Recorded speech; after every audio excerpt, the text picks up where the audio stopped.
future intercontinental champion. He's coming for it.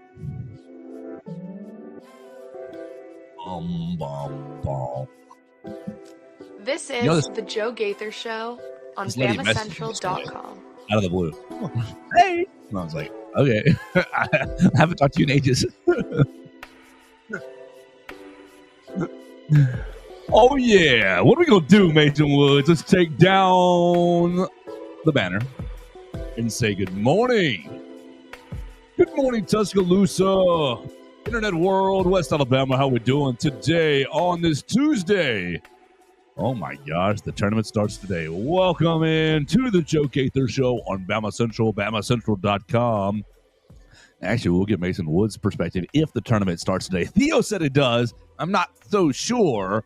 It's Tuesday. We're going up to Dayton today for the first four, and we're excited for a new day on the Joe Gaither Show on BamaCentral, BamaCentral.com. You guys are checking us out on Spotify, Apple Podcasts, Amazon, on the BamaCentral YouTube channel, or on my own social media machines. At Joe Gaither 6 is where you can find the show. Subscribe, rate, review the show. You can actually make a little bit of money today if you screenshot your subscription and comment it below either on my Twitter or my Facebook. We are throwing a little March Madness contest. We'll tell you about that in just. But before we tell you about anything on the program, we need to thank Warren Tire and Auto Center. They are sponsoring the program, and we are proud to have them. They're Tuscaloosa and University of Alabama staple. They've been such since 1961. They're in the third generation of ownership. Russ Warren has got that bad boy rolling great right now. They've got two great locations to serve you, one on University Boulevard. They can handle a lot of your general car maintenance right there on University Boulevard. If you need tires, brakes, and alignment, though, they've got a special location right for you, 15th Street. Tires, brakes, and alignment. You can call them on 15th Street for those tires, brakes, and alignment at 205-759-5505. But if you got that general maintenance, you got that oil change, you got those electrical issues, AC kind of issues, you can see them on University Boulevard. Call them today at 205-758-2739. We appreciate Warren Tire and Auto sponsoring the program. Go see them today for all of your automotive needs.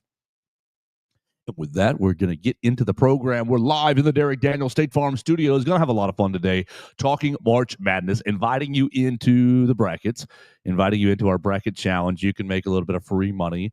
I am not Terry Bradshaw, but you can win Joe's money, not Terry's money, right here on the show. We're going to have a lot of fun doing that. We'll talk about the brackets, but we can't get into anything without saying hello and good morning to Mason Woods. You follow Mason Woods at MA Woods on the Twitter machine. He was making sure that your Home Depot looked great yesterday, and now he's here to make our show a whole lot smarter, a whole lot funnier. Follow Mason Woods, MA Woods _ Good morning, sir. How we doing? How we feeling?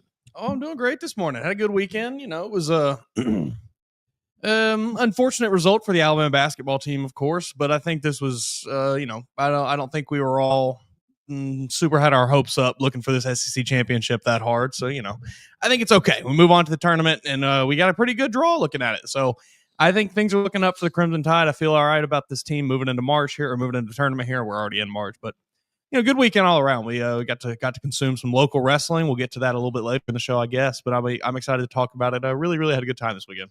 Oh, it was a great weekend up in Nashville. Up in Nashville for the SEC tournament. We talked about that yesterday with Theo. We got back Sunday, and you guys remember we had the Alpha Alexander Lincoln on the program maybe 2 weeks back, and I thought, oh my gosh, if Alabama is in the SEC tournament championship, I'm going to miss the new era Crimson Clash.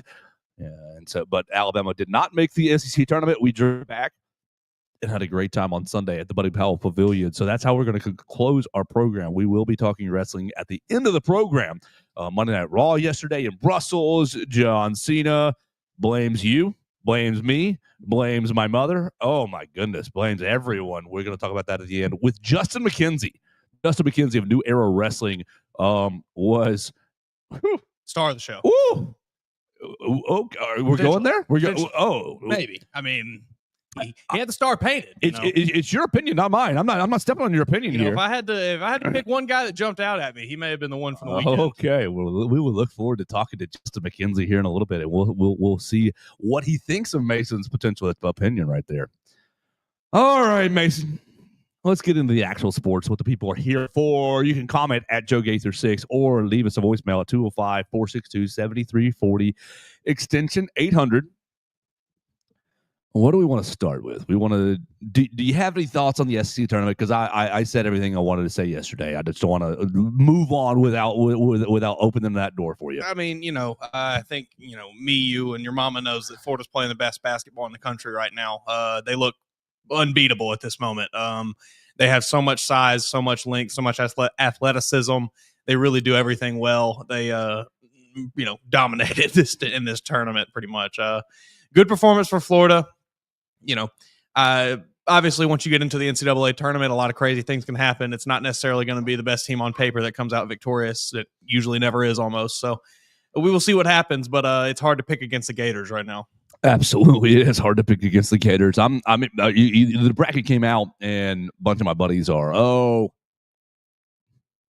I've been hyping Florida for 2 weeks now since they came into Coleman Coliseum and whooped our tail pretty easily. I know it only says 5 points, but that felt like a butt whooping to me. They did it without breaking a sweat. So I've been banging the Florida drum. You guys, I know some of you aren't paying attention to college basketball because, not everybody watches every game. Sure. A lot of people tune in on Selection Sunday. Hey, guys, let you know, Florida's the pig. That's the one. I love my friends and I hate them at the same time. I get Selection Sunday. I'm taking $10 to lose the first that Florida loses the first game that matters. And I go, look it up. 101 seeds are 153-2 in the first round. And somebody chimes in and goes, "Oh, he meant the first game that matters." I said, hold on. How many champions have ever lost the first round game? And they're like, 0. And I'm like, it matters. This is true. You have to get through the first round in order to advance to the second, third, fourth, and then the final round. Like you joker, they're not going to lose their first. If they lose their first game, yes, it would be historic upset, and you deserve more than a $10 bonus if you called that. But oh gosh, I think Florida is the team to beat. Let's look at this bracket here. I want to play two games here. I know I said either or before the show, Mason, but I want to play them both. I want to play them both, and that'll lead us into football talk, and then we will talk to Justin McKenzie because we are going over to the Malmore Athletic Facility today as football practice continues. I want to play both games. I want to play how far is Alabama going to go, and I want to play how many SEC teams reach the second weekend because a lot was made about, we'll start with the SEC, about, the SEC so strong, historically good conference. I mean, and it is. Yes. But what's going to end up happening is in 3 weeks, you're going to see the Final Four, and there's going to be one SEC team in it, and they may or may not make the national championship game, and people are going to use that as an indictment on the conference. Yes. It's going to be tough to defend. I'm not going to lie to you. Because it's a stupid narrative. Sure. Exactly. It is a stupid way to judge a conference. Yes. It is. However, go ahead. Yeah, however, it's going to be a tough spot to defend when the SEC does not show up here on first weekend, first opening round. Was it 14? Was that the final number? I believe it was the final number. I think who were the two that got left out? It was LSU and South Carolina. Yeah. Wow. What a league. LSU and South Carolina sit home. Those two teams are booty cheeks. They're bad. They're not good. I would be upset if either of them were in the. I'm not real thrilled with Texas being in. I'm not really thrilled with Texas being there either. This is not SEC, but UNC getting in the tournament is absolutely ridiculous. West Virginia, I know they've already started some legal action against the national. They should. What would they call it? The National Corporation or the National Corrupt Athletics Association or something? Yeah, great. Good on you, West Virginia. I think they certainly have a good gripe. I don't know. Texas getting in, say what you will about them, whatever. I don't think they really deserve the spot when they were as bad as you were in league play. I understand they had a good out-of-conference schedule, and the SEC was as good as it was, but I just don't think there's much reason to put a team that was that bad in league play in the tournament. If your name is that's what so infuriating. You got people comparing Georgia and North Carolina's resume together, and there's no comparison. Georgia, you're 4-11, 4-10 in quad one games, and that's 10 losses, but you've actually got some decent wins. Carolina 1-11. Golly. You've lost almost every time. Did they go 0-3 to Duke, or did they get one? Lost all three to Duke, I believe. And they also have like quad 3 losses. I think they have one or two really bad losses on the resume. But selection chair committee. Hey, you saw he recused himself. They have to leave the room. Look, that is the most ridiculous. They think you're dumb, Mason. They think that you are not very smart, and that you got 12 guys in a room, 12 guys and girls in a room, and Billy leaves the room. We're all going to talk about Billy's school. What happens in 10 minutes when we're done? Billy comes back in. Hey, so what y'all got to say? Oh, well, Sarah says that your Carolina's really good. Charlie says it's really bad. Michael is kind of 50-50. And so what does he do? He goes over to Charlie. Hey, man, we're not as bad as you think. Oh, man. We're not. Come on, look at scratch your back. You scratch mine. Right. What do you need to get in this tournament? Oh, you need your team to be on a one line up. Greg. Because what happened? Greg, what do you need to get in this tournament? You need to not be on the same side as Auburn. You need to be on the opposite end. So if you meet, it's in the national championship game. Oh, you need me to misseed Louisville instead of a 5 seed. We're going to make them an 8 seed. Oh, you need me to put Louisville and Auburn in the same little pot. Okay, Greg, I can do that I can vote for that as long as you vote for Carolina getting into the And I'm sorry, that makes it seem like Greg Byrne is nefarious, and that's not really what I want to do, because I don't think that he is. But I do think the committees are a good old boy for society. I mean, there's parameters. We're not putting LSU in this tournament, no. But there are some parameters. But at the end, I just think it's a back door, back room. Yes. It's so much so that every time there's one of these where it's like it could kind of go either way, these teams like North Carolina are going to get the benefit of the doubt because it's the way of the world. They got some backdoor handshakes, some behind closed doors deals going on where these sorts of things get figured out. And, like you said, it's never going to be so blatantly obvious that everyone can objectively call it out right there. But it's always going to be one of these weird things where, technically, I guess you could make an argument, but the argument is just bad. I'm counting my bracket right now. 1, 2, 3. Oh, my mercy. 4. Yeah, I have 5 of the 14 SEC teams making it into the second weekend, because I think that you got 14, and that's gonna start the talk. That's gonna start the talk. 9 of the 14 teams don't get to the second weekend. But think about this, folks. This is the Sweet 16. You really want the SEC to have 14 of the 16 Sweet 16 teams?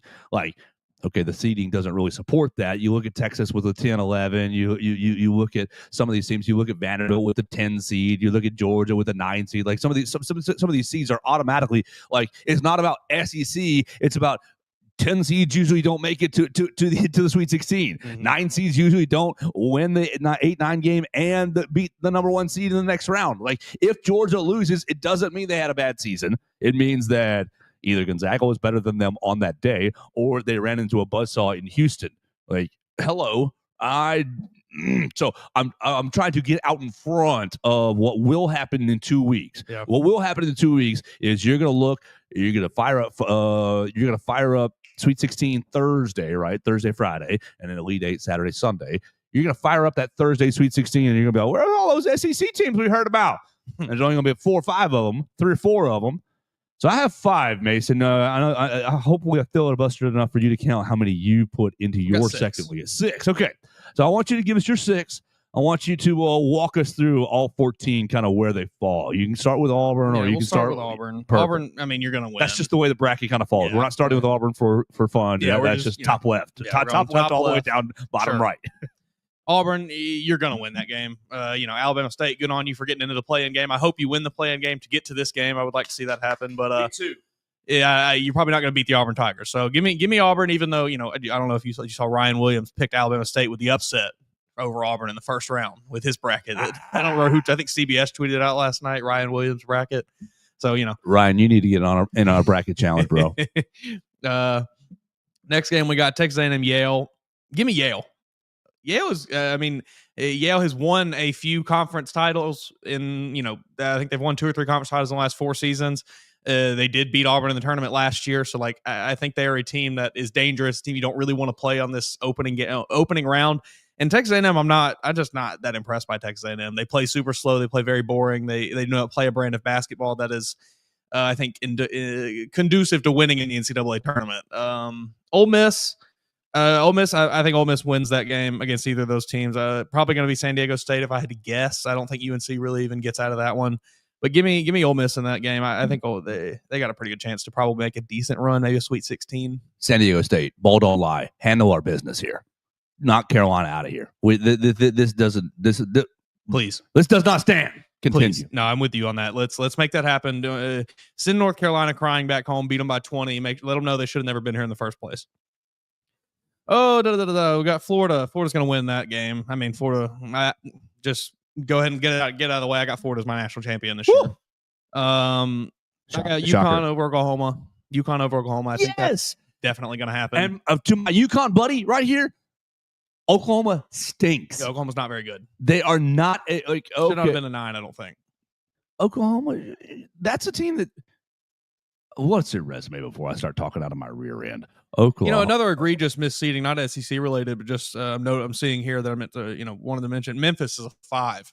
They're a 3-point underdog to the 12 seed Colorado State. Why are they a 5? All right, OU has 7 quad. They're 7-11 in quad 1. All right, that's better. No quad 4 losses. Much better than I thought.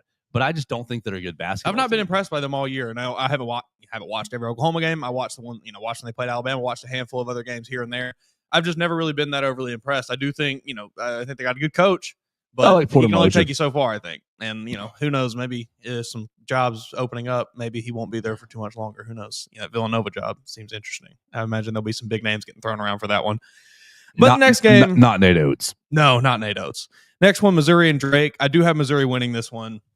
I think Missouri's. I like Missouri. I think that Mark Mitchell is supposed to be healthy for this game, so I think they are going to be fully healthy for this one. I think it kind of go either way. This is one where I imagine a lot of people are going to pick Drake for the upset here, but I just like Missouri. I think they're a pretty good team. I don't think they're necessarily going to make a really deep run, but I think they can win in this first round.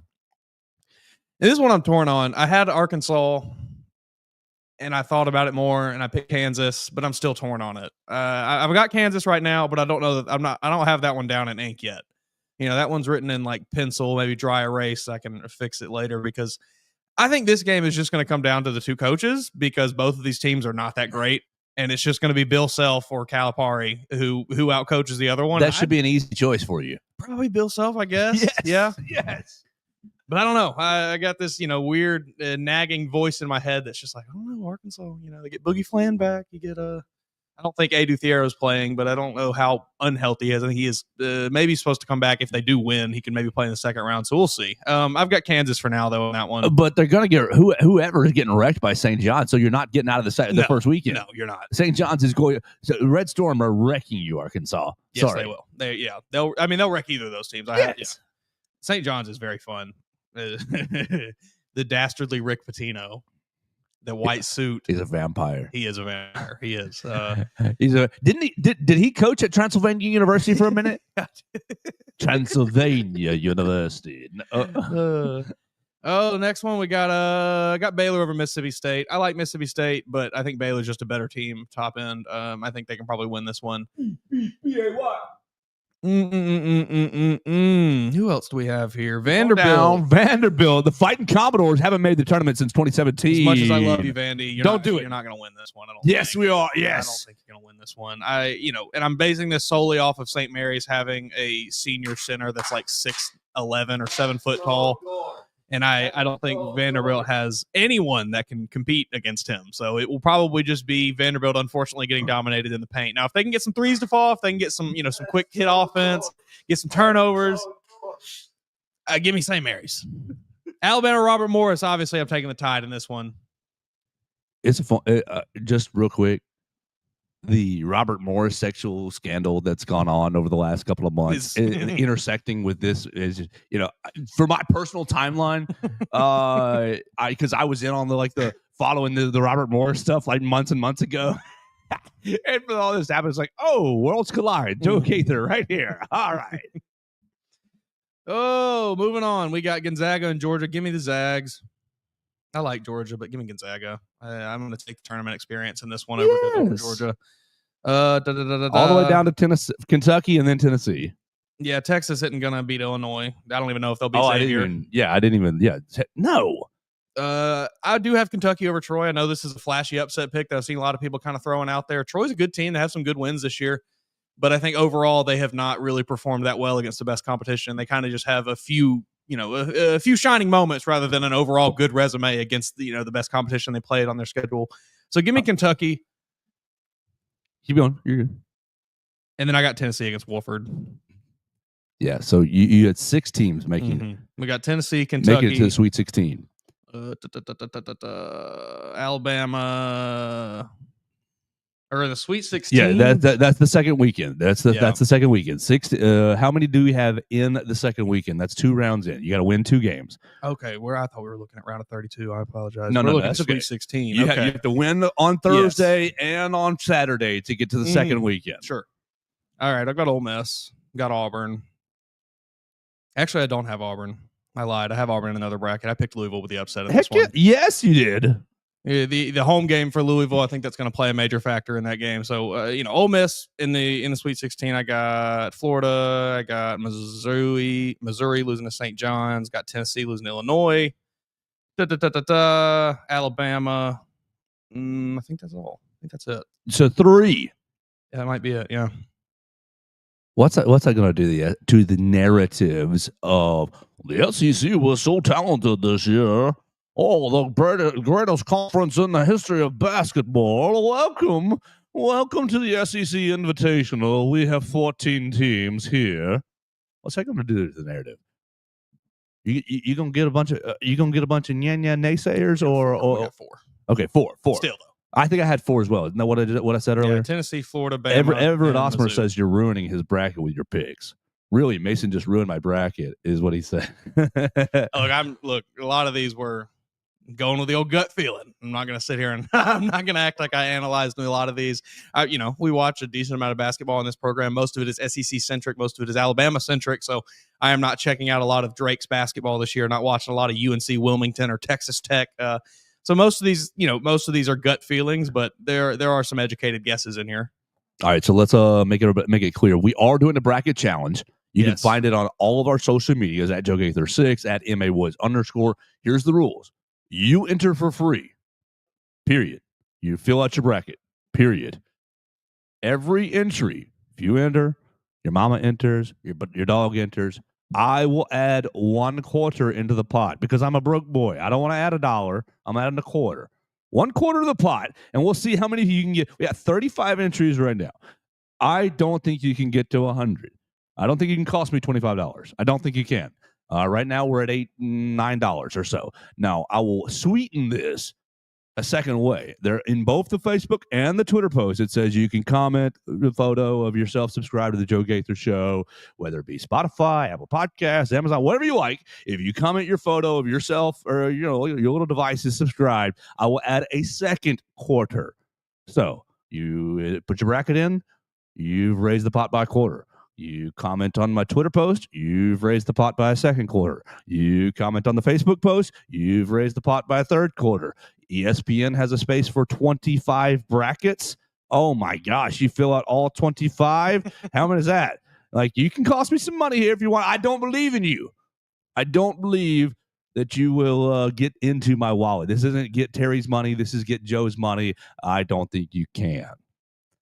Mason, before we answer the second question, Everett Osmer, I do want to make sure we get all of our comments in from Facebook. Says, who do you think will make the Birmingham Regional in women's basketball? And he's asking specifically, if you didn't look at the women's bracket, Alabama ends up with a 5 seed. You're playing Green Bay, and you're playing in Maryland. Now, the ladies' brackets, I think, is a very unique aspect. They're going to College Park, Maryland for the opening 2 rounds. Basically, if you're a top 4 seed, you get to host the opening round pod. Okay. So Alabama was so close. Mm-hmm. Alabama was on the 5-4 line. We almost had games right here in Tuscaloosa. You win 1 game in the SEC tournament. You might have been that 4 seed. You might have been staying home this weekend. Regardless, you're going to College Park, Maryland. Basically, you got to beat Green Bay and you got to beat Maryland. You win, you can come play in Legacy Arena. I see. Let me tell you, the Sunday evening press conference, the theme to me was we will do anything to get back to Birmingham. It was basically on all of their lips. It was basically in all of their hearts, in every answer, anything we can do to get back to Birmingham. Sarah Ashley Barker talked about winning 2 state championships in Legacy Arena. She talked about playing over there as a kid. She's from Hoover, Vestavia, Mountain Brook. I think one of those big time schools up there.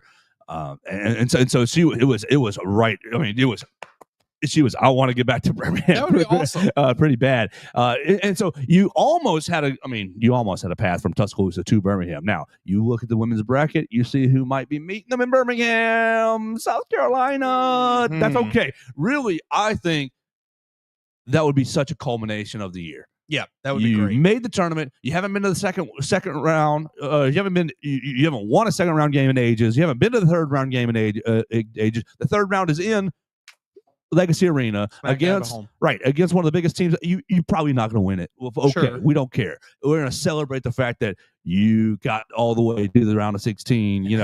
If you do win, right? You're playing with house money at that point. If you've gotten to Birmingham, you're playing with house money. So I hope that they can do it. I do too. I don't know anything. Everett, to answer your question, I don't know anything about Maryland. I know a decent amount about South Carolina. They're not playing them. I don't know anything about Maryland. Green Bay, in my little writing that I did, they've won 22 games in a row. Haven't lost since December. Now, smaller conference, smaller competition, but these girls are on a roll. They're hooping. Is what it is. So you're gonna have to come with it on Friday, I believe is what I wrote. Friday is what I think I wrote down. That's what it looks like Friday. I think they can do it. I mean, I do think that you can win that first round game, and I mean, you're rolling the dice in a 4-5 game against Maryland. At least think about this. You're not. I think 2 years ago they were a 10 seed and they won the first round game and they got smacked by a 2 or a 1. And then last year I think they were an 8-9 and they got smacked by a 1. I think Texas smacked them. So you're not in that next round. You're playing a 1 or a 2. No, you're in a 4-5 game where, hey baby, we're flipping the dice, we're rolling the dice, and we're seeing what happens. Yeah, I mean, you have a somewhat more favorable path to getting back to Birmingham. I think they got a good chance to do it. I would love to see them do it. I think that would be an awesome, just like storyline going into it. For all the ladies on that team, they've worked very hard this year. They've put together a pretty solid season, one of the better seasons in recent memory for the Alabama women's basketball team. So, Christy Curry and the girls are doing a good job. All right, Mason Woods, I'm going to ask you right after I read this ad for State Farm about the first four. Theo, yesterday, Theo, young guy, says, yes, of course it's the NCAA tournament tonight. No. You don't spoil. We're saving this. We're teasing this for after. Yeah. That's such a bad opinion. Well, you can expound on that in 20 seconds. We're live at the Derek Daniel State Farm Studios right here off of McFarland Boulevard. We hope you guys will call Derek for all of your insurance needs. Look, Derek was after it this weekend with the storms. Busy I bet. With the storms. And that's what you want. You want a State Farm agent that was plugged in. You want an insurance agent that's plugged in, that knows the landscape of the local community and knows who to call, who to get you in touch with. And you want somebody who's going to answer the phone. Derek not only answered the phone, he forwarded it from the office to his cell phone. The calls 205-758-3391. If you called that over the weekend, you actually talked to him on his cell phone because it forwarded all the calls, because he's dedicated to you. And that's what you want, man.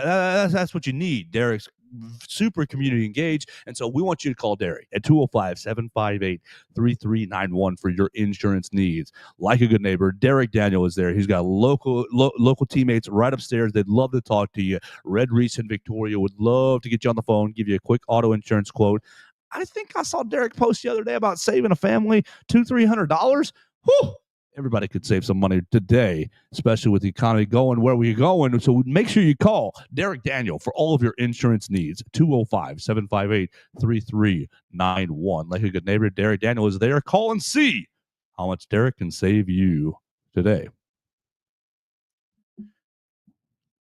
Theo. Yeah, go ahead. Go ahead. Theo, you've been a fantastic addition to the show, but this is not the tournament. This is not the tournament. If it was the tournament, we wouldn't call it First Four. It would not have its own name if it was part of the NCAA tournament. Do we call the play-in tournament part of the NBA playoffs? No, we call it the play-in tournament because that's what it is. It is playing into the tournament. That is what these first four, that's what these games are. This is not the tournament. And I get that it is basketball being played in the postseason, but this is playing into the tournament. This is a game to get you into the tournament. If you win this game, then you're in the tournament. This does not start the NCAA tournament. I think that's nobody cares about these games that much. We found the age gap right there. What year did you graduate high school? You're 14, 17. Okay, all right. You're 17. That means first four started when you were a 8th grader, freshman in high school, something like that. First four started when I'm already out of high school. And I'm like, bleed this. This is weird. I always thought it was dumb. I'm sorry.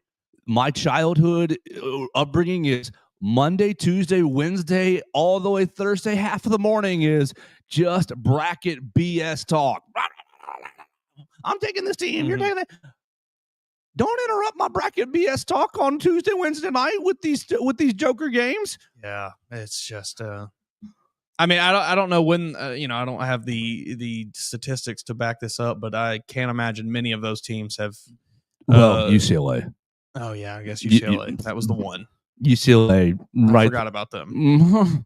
Alex Reese with the shot, but a UCLA. The exception, not the rule. Yeah, exactly, the exception. The exception, not the rule. It's still not the tournament.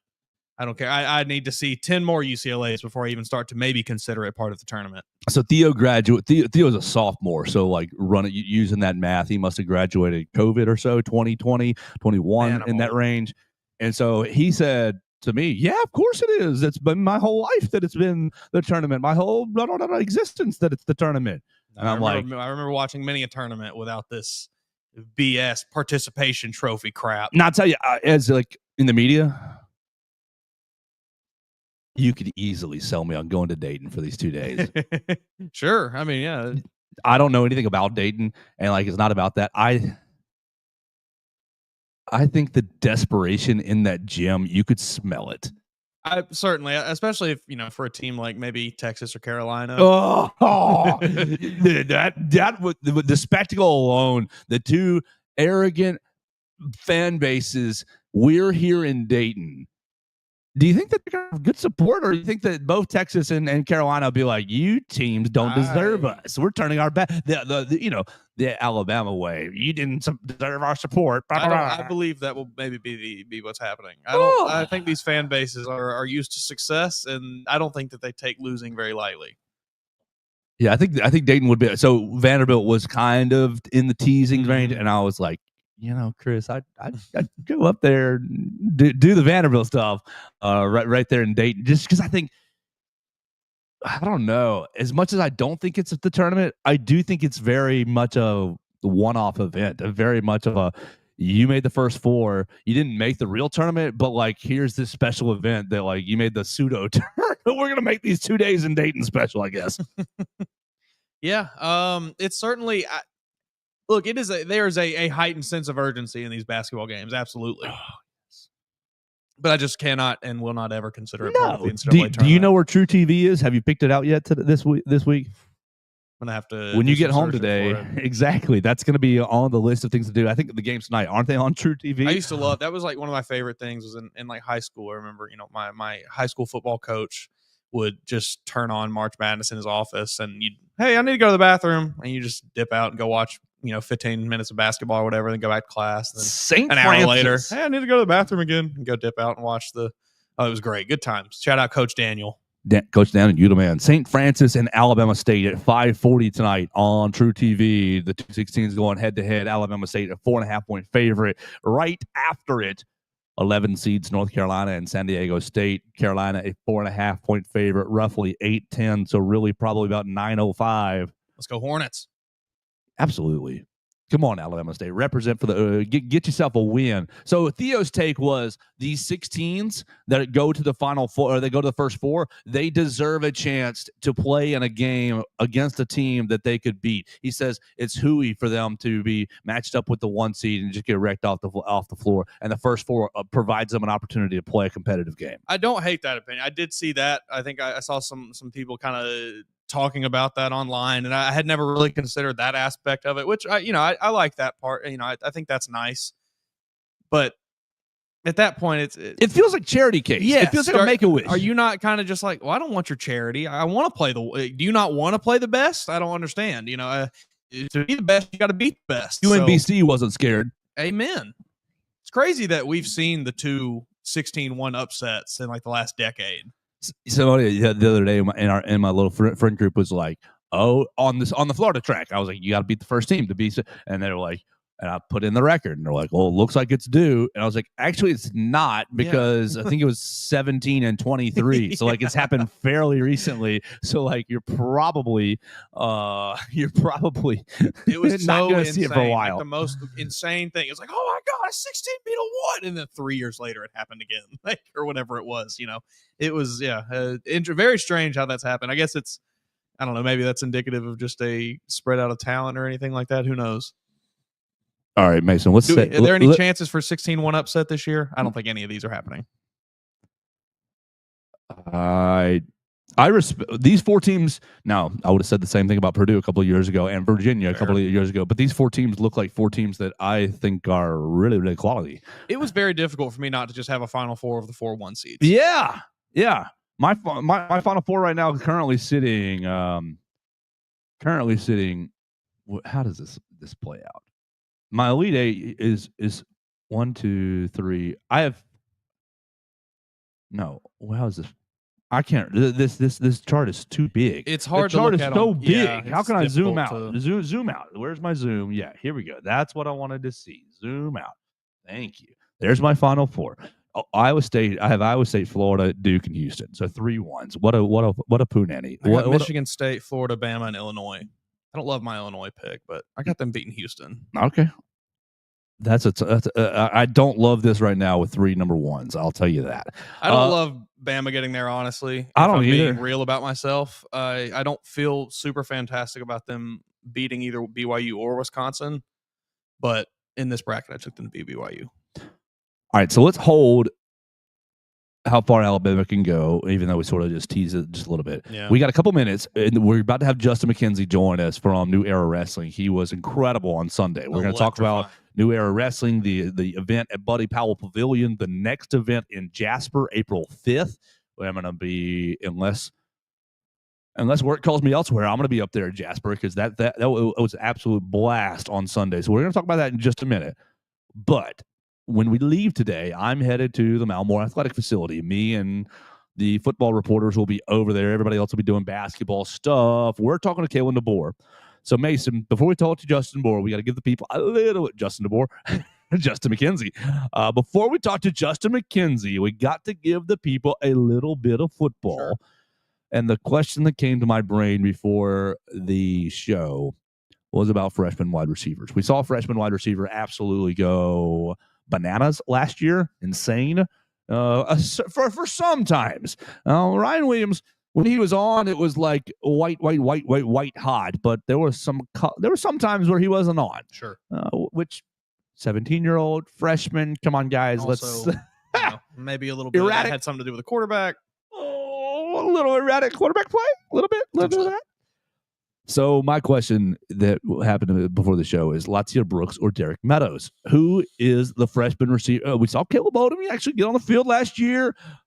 You moved on Kendrick Law. You moved on Kobe Prentice. You moved on Emmanuel Henderson, right? Yeah, Emmanuel Henderson moved on too. Will Derek Meadows or Latia Brooks contribute to the team this year offensively, not in practice, offensively on the field? And if so, which one do you think is more likely to, that guy had 30 catches for 700 yards and 5 touchdowns? I think we see both of them get involved this year. I think, just given the mass exodus from the wide receiver room, I think Kalen DeBoer is probably going to want to get these guys involved as early as he can to get them locked in with the program and maybe not have anybody feeling, hurting their feelings like, I didn't play enough, whatever. So I think they'll both get involved some. If I had to pick between which one was going to be more productive this year, I think I'd have to go with Latia Brooks. And I think it's because I just imagine him being more of a safety net type of receiver with his skill set, working underneath a little bit more, just able to get open a little easier. Maybe I think Derek Meadows is, a little bit of a bigger body, maybe going to be used on some more deeper balls. I imagine Lotsier does more just kind of quick hitter, underneath work, and that probably gets a little more targets, mostly off of kind of just check downs and things, but more targets regardless. I don't think there's a wrong answer to this game, but I'm actually going the other way, and we didn't talk about it before the show, so I love that. I think it's going to be Derek Meadows for a lot of the reasons that you said, but you've taken Caleb Odom off the field. Yeah. Caleb played a lot last year for a freshman. Now, I'm not even looking at his numbers, but what do you have? A dozen catches, under 20. Yeah. Under 20 catches, maybe a dozen. I think he only had one touchdown, if that. Seven receptions. 7. All right. No touchdowns. Yeah. But he played a good bit. I think he played in all 12 games. Maybe he played in a good bit of the games. My thing is, Lotsier Brooks to me. Go ahead. He only played in 4 games here, it says, his game log. Yeah, but look at Roll Tide. That's probably the 4 games that he actually recorded a stat. I gotta check Roll Tide. Well, if his Roll Tide is even there, if it didn't get 404, yes, the dude played on the team in 2024. Like, even though he's at Ole Miss right now, don't 404 the guy. Yeah, I hate please. That so much. Like, he's still around. Yeah, played. His log says played in 12 games with 1 start, 7 catches, 65 yards on the season. Targeted once against the Sooners, targeted here or there. I think that Caleb Odom to Derek Meadows is much more of a comparable. Look, you're not taking Ryan and Jeremy off the field. You have Isaiah Horton coming in. Oh yeah, good point. Dang. Okay, Isaiah Horton is probably your stat about him. 100 targets, I think, last year, 4 drops. That'll work, Chief. Welcome aboard. That'll work, Chief. Come on, baby. Come on with it. Okay, so maybe Isaiah Horton cools my Derek Meadows take a little bit. Golly, I think you're looking for that big body guy. I do think you are, and I think that's maybe why you brought Isaiah Horton in, though. Now, not to say Derek Meadows is not going to get some of those opportunities, because I definitely think he will. I just think he's maybe going to be splitting them with Isaiah Horton. Yeah, you're probably right. Lotsier Brooks maybe won't be splitting his reps because they'll be kind of just, all right, buddy, get out there and make something happen. You're very fast. All right, I like that. I like both those guys. I think they'll both be active. I'm going to stick with Derek Meadows, but I think you gave me some good context, reminding us about Isaiah Horton on the program, on the team. What are we going to do today with old Kalen DeBoer? What's he going to say? Because he ain't going to tell you nothing. No, he's not going to say anything. I mean, does he have anything to even talk about? Well, we just had spring break, guys, and the guy, Billy didn't come back with an STI. Yeah, I get, nobody got hurt over break. Hopefully, knock on wood. Keelan Russell did some one-on-one training with his quarterback trainer. They asked him about that. Fellow apparently won National High School Player of the Year over in Atlanta. I was Aaron Jordan spoke to him just a little bit about that, and spoke to him just a little bit about that. Let me slow down just real quick. And he said, we were talking about him just a little bit, and basically he wasn't saying anything about him winning the quarterback job or anything like that. All his comments were just about his demeanor. He was like, man, he's got a special quality about it. That's kind of what he left it. That seems to be kind of the consensus that we have gathered from this staff, is that he's just got that kind of that certain moxie about him, that it factor kind of deal. But basically, the feel that I got was that, yeah, he's got this kind of gravitational pull, and people just haven't seemed to uniquely like him a little more than you'd like an average person. Hey, that is a fantastic trait to have in a quarterback. Yeah. He seems like just kind of. I mean, the word that's coming into my brain is planetary. You circulating. It seems like he's going to have everybody circulating around him, like the sun. That was we talked about Jalen Milroe bad earlier a little bit, but that was one thing he did very well. Oh, yeah, it was something he did extremely well. Was have the team in his corner and have his the team kind of backing him up at any given moment, really, after anything had gone wrong. So if we can get that personality paired with, maybe stepping up the actual quarterback play a bit, sky's the limit.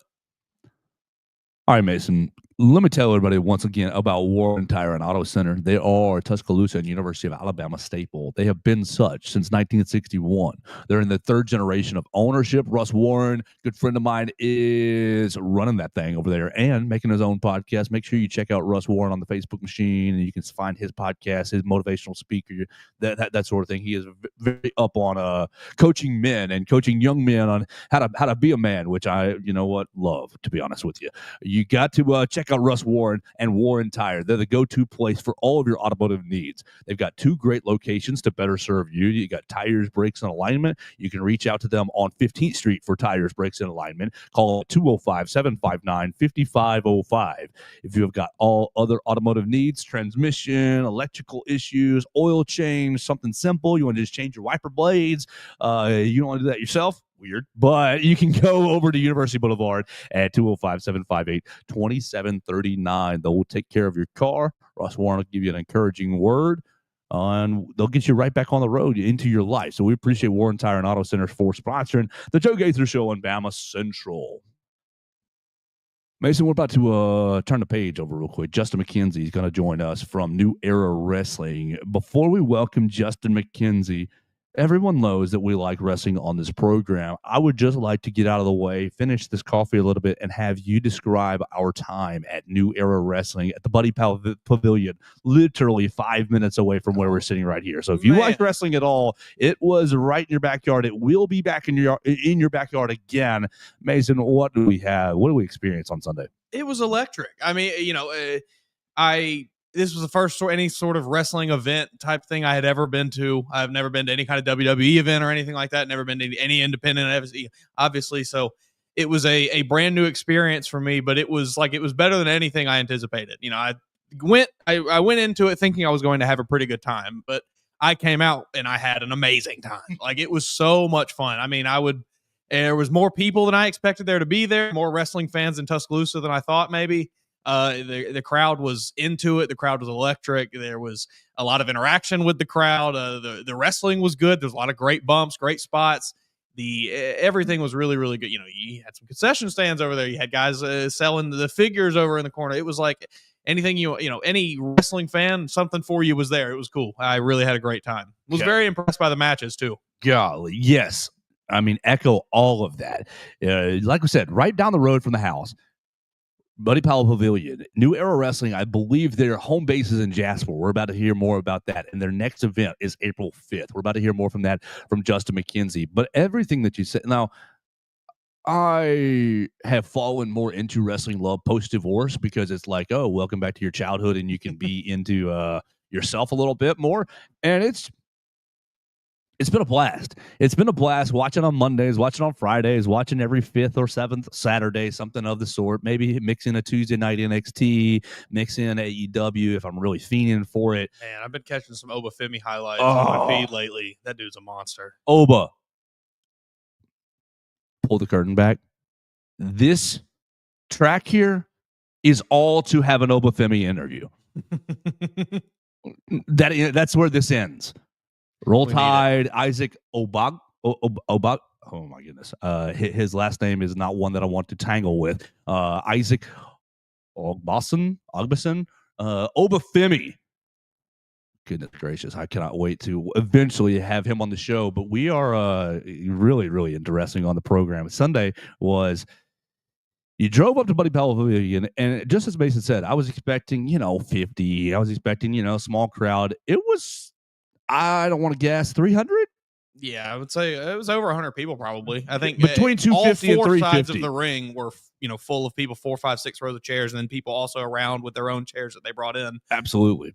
And it's super. The athletes were super accessible. They obviously were performing for us, but after they performed and won or lost, they came out and chatted with us. And Rhino was there, former WWE superstar Rhino, ECW superstar Rhino, put on a great show. If you haven't been to the Buddy Powell Pavilion before, it is a concrete floor, and some of those young men and ladies fell onto the concrete floor. Some of them even flipped from the ring post down to the concrete floor. That was the best move of the whole thing. Yes. That So was why don't we go electric. right to there? We'll have a lot of fun with Justin McKenzie, superstar from New Era Wrestling. We cannot There you wait go. to get into this and get to know Justin a little bit. Good morning, Justin. Thank you so much for your time. Thank you for Sunday.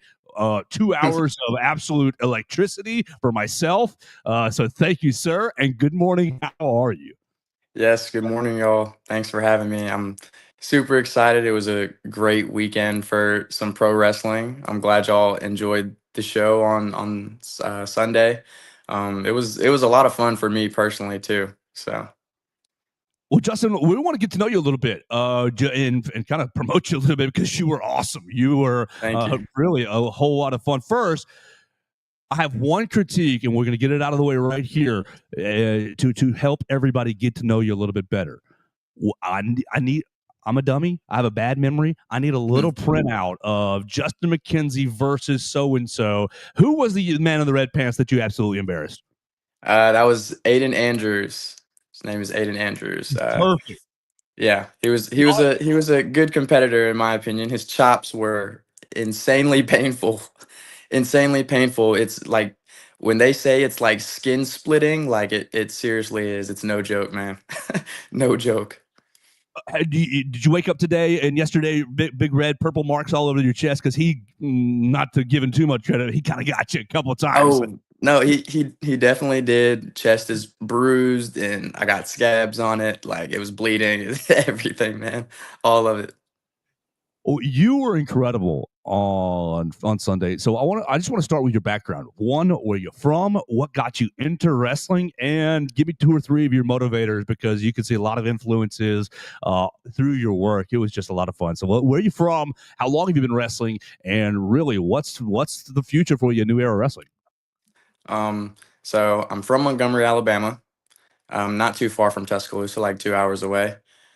I've been I debuted at Pro South in Piedmont actually, training under Ace Haven and Amy Haven. I debuted in December and I was probably wrestling maybe like 3 or 4 months before that, which not many people do. It takes a long time for some people to actually have their debut and get in front of a crowd and, like do what they've been training for. So I'm definitely very blessed to be able to start this fast and be able to do this podcast. It's a pleasure to be on the podcast with you guys. Seriously. Um, some inspirations or like motivators to me. I think everyone can tell by the face paint. Jeff Hardy's number one. Like Yeah. Jeff Hardy has to be. Um, Finn Balor too. He used to paint his face, Demon Finn Balor. Um, and I'd say Seth Rollins and a lot of people that I used to watch on the indies that are in wrestling now. I think indie wrestling in general has some like never before seen stuff that people can really appreciate if they were to get around and like be able to see it. You had Yeah. some of the most electrifying moves of the entire show on Sunday, and I want to ask you about one in particular. We mentioned it right before we brought you on. The backflip off of the top rope right there at the final in the in the closing match. That was the coolest thing I've ever seen. Tell us, I appreciate that. was that like a I would have broken my neck. oh my god, I would have died. I would have made it out. Like just kind of walk us through it. Not necessarily I got to take us behind the scenes or anything. But just how you kind of got into that, how that became something you knew you were going to get into today. If that was something you just walked in and said, "Hey guys, this is what's happening," or if this is something is this a move that you kind of frequently do? Definitely. Well, I mean, I did like a standing moonsault in my match in the opening. Very used to doing that. Um, but when I got to the pavilion and I was talking to Alexander Lincoln, y'all know him, the Alpha. He was like, "Yeah, we got some crazy stuff that maybe you could like jump off of, or anything like that." And he mentioned to y'all 2 weeks ago, I jumped off of the cage at Pro South. Um, so I didn't go into it expecting that I was going to be doing something. Um, but if they brought me up with the opportunity, I definitely was not going to say no. Uh, my job is to go out there and try and be the most exciting wrestler, try and be try and be something that people can leave like and just remember, oh my gosh, like that was insane. That's how I know that I did my job. So if jumping off of the top rope onto concrete, if that's something that's gonna get them going and get them hyped, then I'm all for it. I'm there to put on a good show. I think you certainly left that impression on a lot of people there. How hard was that floor? I mean, I'm standing on it. It's concrete. How hard was it? Impact. Oh man, it was pretty hard. I landed on a couple people, landed on some heads, on some bodies. So it was a little bit of a cushion, but it was definitely still it's concrete. So All right, so let's talk about the show on Sunday. It was kind of set up for Alexander Lincoln, his big moment. He's going to capture the New Era South, the openweight championship, and yes, exactly what happens. But we're talking to you today. We're talking to you after the show. I got to give our new hero some credit. I go, Alpha, I want to have you back on. I want to talk about the event. He goes, no. It was my moment, but it wasn't my moment. I want you to talk to Justin. I want you to talk to this man. He was the star of the show. What does it say to you about the champion, the new hero, the conquering hero that says, no, I don't want the shine. This young man had a great day and should be on the show. man, I really appreciate that. Lincoln is a really, really great guy. Um, and he knows a lot about wrestling, always in the back giving advice, always wanting to share spotlight with new and up and coming wrestlers. So he's a really great guy, and like Mason said earlier in the podcast, like I was the star of the show, and I really do appreciate that, considering Lincoln got his moment with his son too, won the championship. Rhino was there. We had some really good athletes there. So it definitely means a lot that I was somewhat of a standout that people remembered specifically from the show. I want to ask you, about your athletic background. Did you play sports growing up? Was there anything that you played, or was this kind of the first thing that you really got into athletically? Uh, Man, I played all the sports under Okay. the sun as a kid in Alabama: football, basketball, soccer, you name it. I played other sports, like not organized sports, but just had some hobbies. So I think that's where I get some of my athletic ability from, for sure. What was your favorite sport you played? Uh, Basketball. Oh yeah. Yeah, basketball is definitely number one. I think basketball skills probably translate to the way you wrestle a lot. I think we can see it. You very high flying. You were flying all Oh around the yeah. room. Awesome. Oh yeah, I'm definitely not football, or else I'd be over here like spearing everybody and doing all that. Oh, you had a pretty good little support system. So we're on the third, fourth row, ringside, hollering, and right in front of me, it starts going, "Let's go, Justin!" And that's how I tapped. I said, "What's his name? What's his name?" And they said, "Justin." You had a big crowd there, so like you've already got a little following. Tell us about your support system, just a little bit, as Sunday was just so much fun for me. Um, so I had my twin brother out there actually. He was probably sitting very close to you actually. Had my twin brother, brought some friends. Um, And I really don't know what it is. I try to ask my friends all the time, like, what is it that gets these people like cheering? And maybe it's like the high flying, maybe it's the face paint, maybe it's the half and half hair.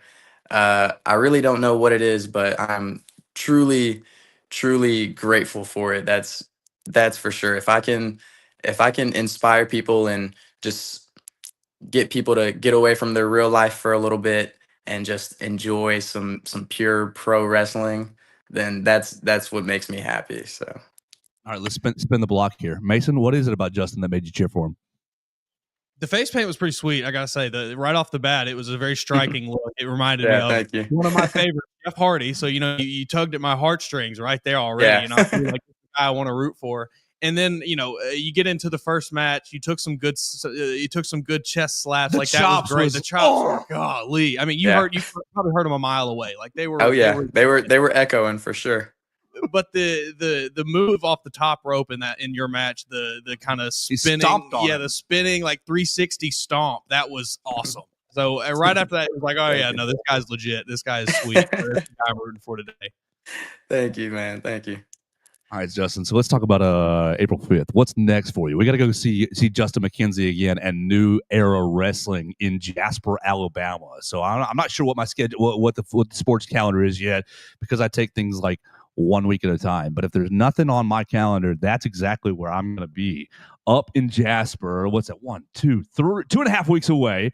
Okay, we can do some math here. This is the first weekend, second weekend. Oh, that's Final Four weekend. So if you're not in San Antonio, that's exactly where you want to be. If Alabama has been eliminated early because everybody's sad, you want to be up in Jasper. Go cheer yourself up. Absolutely. Look, you want to get away from Alabama losing in the SEC or in the NCAA tournament? 2 hours in Jasper will cure your blues. Who are you taking on? Do we know the card yet? What's the plans for Justin McKenzie? How can we see you again? So I'm not too sure what the card is looking like at the moment. Whoever they decide to make me wrestle, I'm gonna go out, put on a good show, try to win, work as hard as I can to get the fans satisfied with coming to wrestling, especially during Final Four weekend. I'm sure people want to be watching March Madness and the Final Four and stuff. So I'm going to try to compete with that and just put on the greatest show that I possibly can to get eyes off basketball and to put eyes on pro wrestling. But yeah, it's in Swan Gym in Jasper, Alabama. I think it might be a 1-hour drive from Tuscaloosa for the locals. Very close. Yes. Yeah. And then, of course, Lincoln just won his championship. So, of course, he's going to be there. We're going to see what he has to say, who's looking to face him next. And then my trainer, Ace Haven, Cameron Keese, they're the tag team champs. They just beat DNR, Jasper Reed, Samuel Dean. So they'll also be there. So we got some pretty good wrestlers that will be on the card. No matches yet, but we'll figure all that out.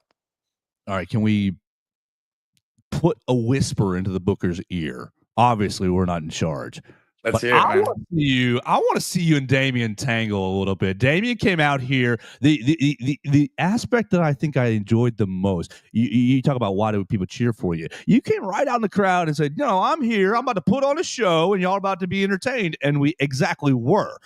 And then a couple matches later, Damien comes out here and basically says, "Oh, you guys stink. I'm better than all of y'all." Really interacting with the crowd. I wonder the entertainment value of seeing Justin McKenzie teach Damien some wrestling. He was telling us that he was going to teach us wrestling. I'm not sure. I think you might need to give him a lesson. Yeah, I would definitely love to get my hands on Damien. That's for sure. And I could teach him a little bit of wrestling, some high flying, That's my specialty. So let's connect with people who haven't been following New Era Wrestling, who might be wrestling fans in general. What do you think of where are you at with this John Cena stuff, Justin McKenzie? Where are you at with him telling the fans yesterday it's all our fault? We're fake fans. We don't deserve his greatness per se. John Cena sticking it right in my face yesterday. What did you think about all this? Man, let me start off by saying John Cena is the first ever wrestler that I found out about. Obviously, he's Super Cena, the biggest baby face in the mid 2000s, 2010s and stuff. And I'm not too happy about him breaking up with all of us, to be honest, man. Like, definitely upset me last night on Monday for that. But I think it's something new. That no one has ever seen before. It's like as big as Hulk Hogan turning heel. So, I feel like that's how most of the WWE universe is about it. Like, oh man, I hate John Cena, but like I love him too. Even though he's a heel right now, like this is gonna be some great stuff for the future of pro wrestling. Like pro wrestling is seriously in the greatest spot that it could be in a very, very long time. A very long time. Yeah, I think this is, I was a huge fan growing up, kind of got out of it for a little bit during the PG era, and then now have kind of come back as they've, I think Triple H is really cooking it up right now. He's Triple H is always cooking. Yeah. So I've been very, very excited to see where it's going to go. if you had to book your perfect WrestleMania for this year, Ooh, what would be our main event?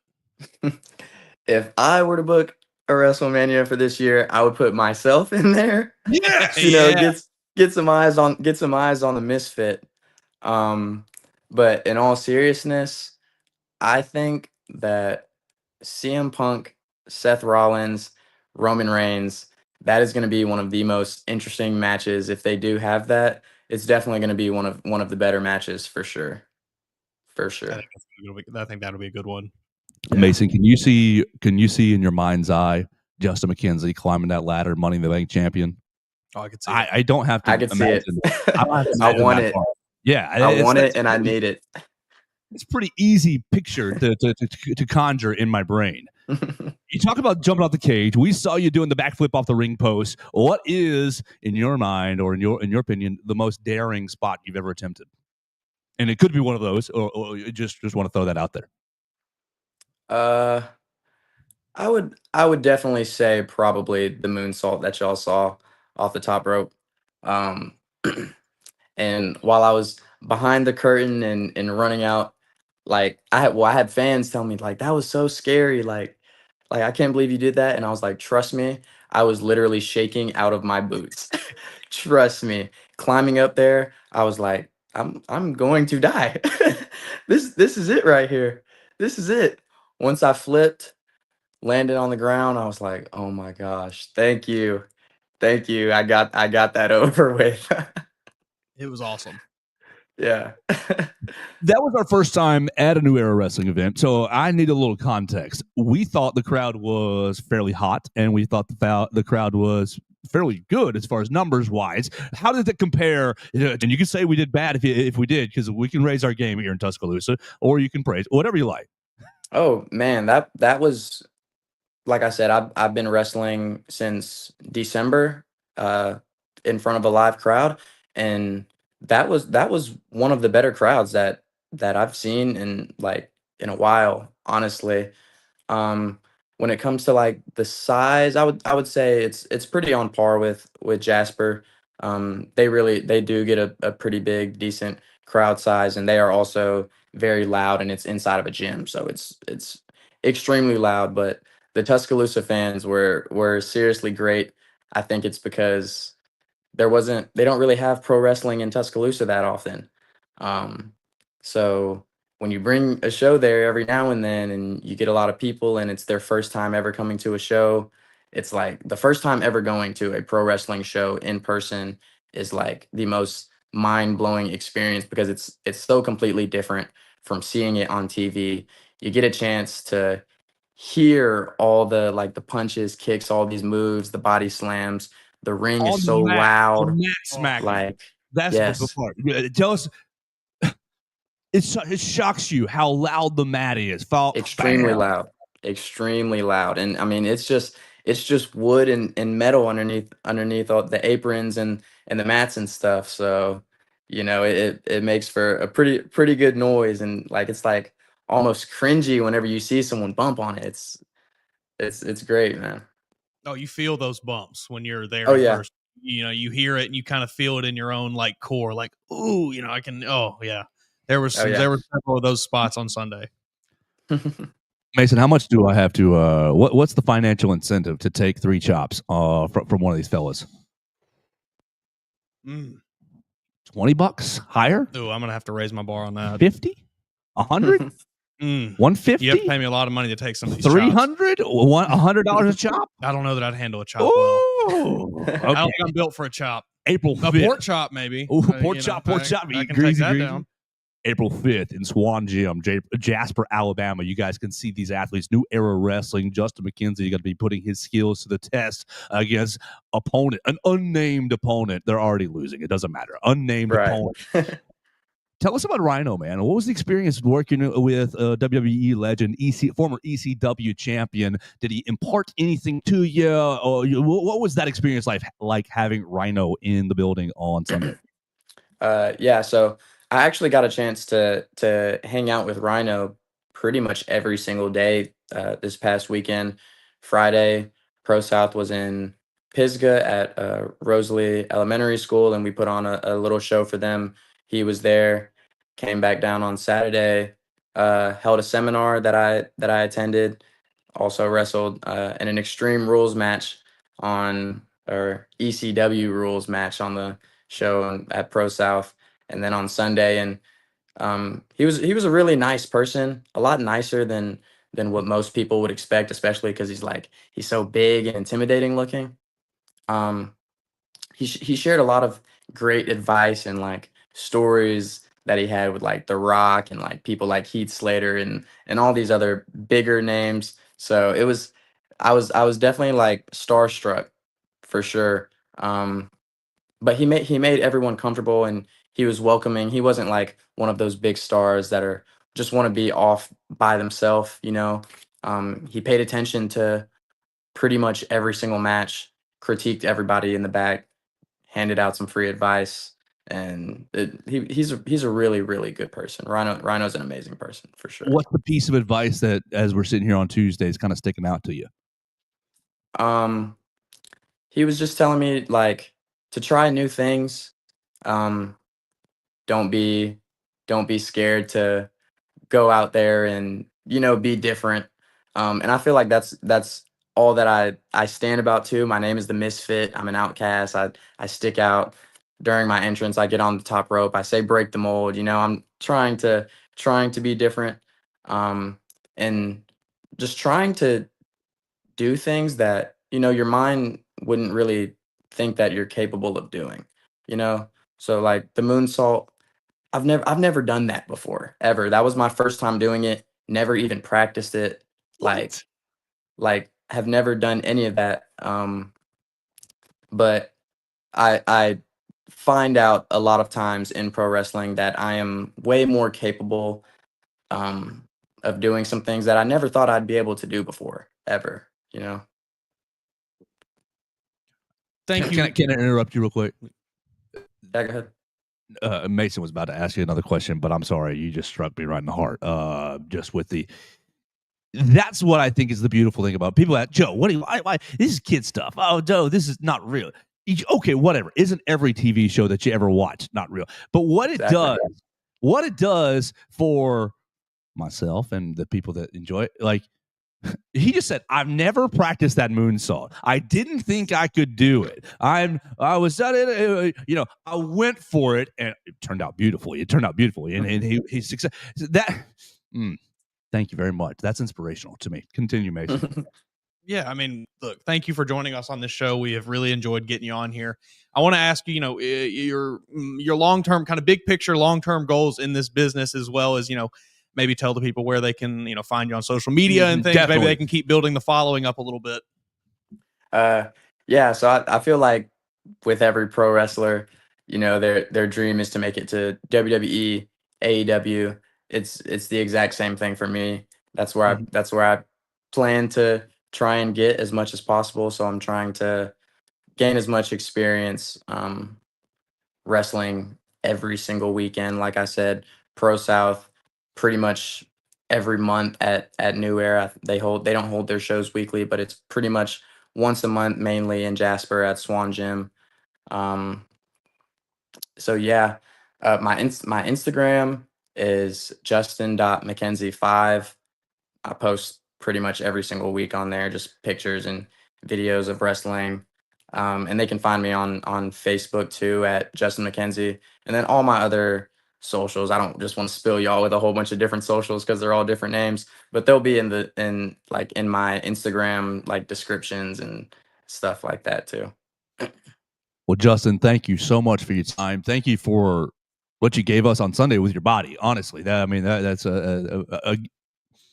a big thing to give the crowd for sure, because I'm sure you're dealing with the after effects today and yesterday and maybe tomorrow as well. I want to thank you for your time. We're gonna have a show on the 5th, April 5th, in Swan Gym in Jasper, Alabama. New Era Wrestling, and we want to get everybody that we can up to Jasper, Alabama. So, Justin, I'd like to have you or Lincoln or some of the other stars of the show on very soon, as we keep promoting April 5th, Swan Gym, New Era Wrestling. We get to see Justin McKenzie kick someone else's rear end.